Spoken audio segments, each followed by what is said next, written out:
আল্লাহ নবী জিজ্ঞেস করে, উট তুমি আমাকে সালাম দিলা কারণ কি? উট বলে, ওগো নবী, আপনি শুধু মানুষের নবী না, আপনি আমারও নবী। উট বলে, ওগো আল্লাহর নবী, আমার মনে অনেক দুঃখ, আমার মনে অনেক কষ্ট, আপনার কাছে কিছু দুঃখের কথা বলতে চাই। কি বলতেছে উট? কে বলতেছে?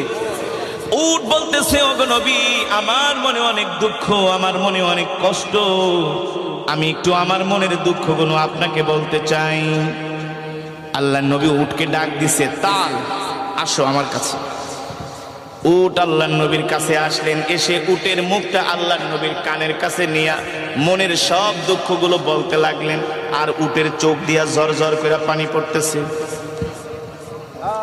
উট বলে, ওগো আল্লাহর নবী, দেখেন আমার বয়স হয়ে গেছে, আমি আগের মতো বোঝা বাইতে পারি না, আগের মতো আমি বোঝা বহন করতে পারি না, এই কারণে আমার মালিক আমাকে ঠিক মতো খাওয়া দাওয়া দেয় না,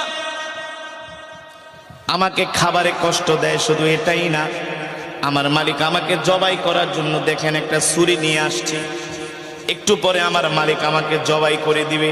আল্লাহু আকবার, জোরে বলেন আল্লাহু আকবার। আল্লাহর নবী উটের কথাগুলো শুনছেন, আর উট কান্না করে বলতেছে, ওগো নবীজি, দুনিয়ার কোন মানুষের কাছে মনের দুঃখ বইলা লাভ নাই, একমাত্র আপনি ছাড়া, আপনি তো রহমাতুল লিল আলামিন।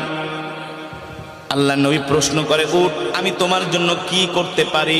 উট বলে, ওগো আল্লাহর নবী, আপনি আমাকে আমার মালিকের থেকে ক্রয় করে আপনি আমাকে আজাদ করে দেন, আমার মালিকের থেকে আপনি আমাকে কিনা নিয়ে আজাদ করে দেন, কারণ আমিও তো আপনার উম্মত।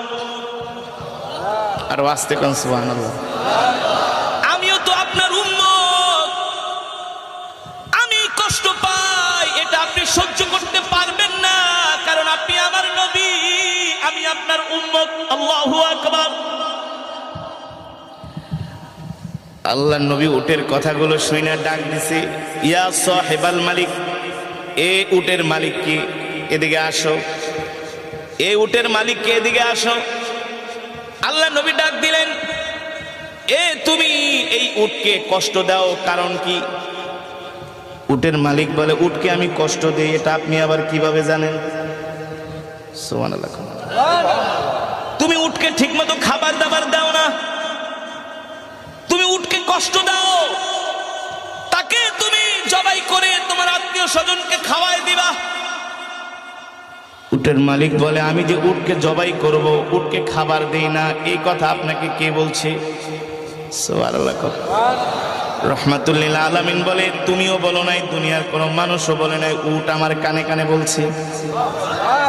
আরে উট আপনার কানে কানে বলছে, আপনি জানেন কিভাবে? বলে, আমি যদি না জানি তাহলে নবী হলাম কিভাবে? আমি যদি না জানি আমি নবী হলাম কিভাবে? ওই উটের মালিক ছিল একজন ইহুদি, কুখ্যাত ইহুদি, যেই ইহুদিরা এখন ফিলিস্তিনে মুসলমানদেরকে মারতেছে, ঠিক কিনা বলেন? ইহুদিরা আগের থেকেই ওরা হলো পাপিষ্ঠ জাতি, মানুষকে এমনকি অন্য কোনো প্রাণীকেও তারা হত্যা করতে, কষ্ট দিতে তারা দ্বিধা করে না। উটের মালিক বলে, মুহাম্মদ, এ মুহাম্মদ,